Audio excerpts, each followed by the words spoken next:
President Trump says he's going to hold big tech companies accountable. He wants them to build their own power plants to provide the juice for data centers, thus helping keep energy prices down for consumers. EPA Administrator Lee Zeldin joins me now. So, if big tech has to provide their own power, is that going to slow down the data center build-out? No, this is an overdrive right now. A lot of people, both inside and out of the government, understand the need to ramp up this infrastructure, to make these investments, to make it here in the United States, to make America the AI capital of the world, to be able to lead in the future of technology and innovation. I have had the opportunity to travel to all 50 states as EPA Administrator, and I've been to a lot of groundbreakings of multi-billion-dollar projects where new data centers are being built. One in particular comes to mind when I was in West Memphis, Arkansas, a $4 billion Google data center working with the state of Arkansas and Entergy, where they structured the agreement where it's an over $1 billion net benefit to the Entergy ratepayer. We need more baseload power in this country. If we could structure these deals across the board where it's delivering that benefit to the ratepayer and the local community, that's the way that we should be pursuing these build-outs. Got it. Now, Mr. Administrator, crews are still cleaning the sewage that spilled into the Potomac River. Your agency is taking the lead on this. It really is a catastrophe. How long is this cleanup going to take? The cleanup's going to take a while. The first thing that we need to do is to make sure that this infrastructure that DC Water owns with 2 municipalities in Maryland and 1 municipality of Virginia, that they are able to stop that spill. Now, fortunately, they stopped it from going into the Potomac. They did an emergency bypass into the C&O Canal, and we're in the home stretch here right now of being able to fix that work. As far as the remediation of the environmental damage that it's caused to environmental quality and more, that's something that's going to take a while.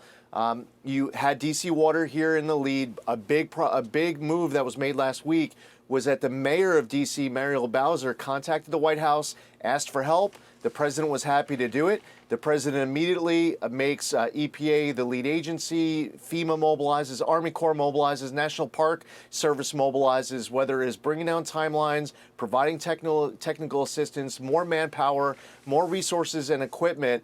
As soon as they asked for help, we were already ready. We were already offering help. But the moment they asked for it, President Trump said yes. And I'll be on site here shortly. I'm actually going right from this interview with you, heading shortly back out there to the Potomac Interceptor site. You're going right from us to the site of the sewage. Okay, Mr. Administrator, I guess you've just got to do that. I want to move on to the endangerment finding. You repealed the 2007 endangerment finding, which allows the government, which did allow the government to regulate greenhouse gas emissions. Now, what's the status of this endangerment finding? Is it gone? Are there any holdups? Because it's really a big part of getting rid of the Green New Deal. The endangerment finding is gone. President Trump and I announced this in the Roosevelt Room about a week and a half ago. It is the largest act of deregulation in the history of the United States, $1.3 trillion of savings. That includes $2,400 less per new vehicle for Americans to be able to go out and acquire that new light, medium, heavy-duty vehicle. We repealed all the greenhouse gas emissions standards on light, medium, and heavy-duty vehicles. We got rid of all off-cycle credits, including that annoying start-stop feature. No more climate participation trophies for manufacturers to make a vehicle stop at a red light or a stop sign. So the endangerment finding is gone, and we're excited that we're able to get it over the finish line. But will it lead to more emissions? If you no longer control greenhouse gases at the government level, do you get more greenhouse gas? Well, the great news is that these auto manufacturers continue to lean into new technologies. We've come so far. Whether you want to go out and get an electric vehicle, a hybrid, a gas-powered vehicle, a diesel truck, we believe in consumer choice. You should buy whatever you want. And fortunately for each of these engines, for each of these different types of vehicles, they continue to get more environmentally friendly through private sector innovation and investment that has been made. And I'm confident that that great work is going to continue.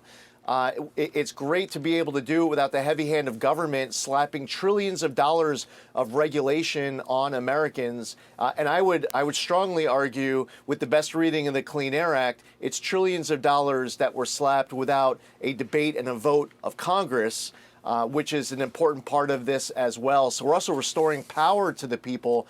You know, if you want to regulate the heck out of greenhouse gas emissions, well, then go pass a bill in Congress. Don't have rogue unelected bureaucrats putting all these costs on the American public through some agency in Washington. Okay, we'll call it quits at that, Lee Zeldin.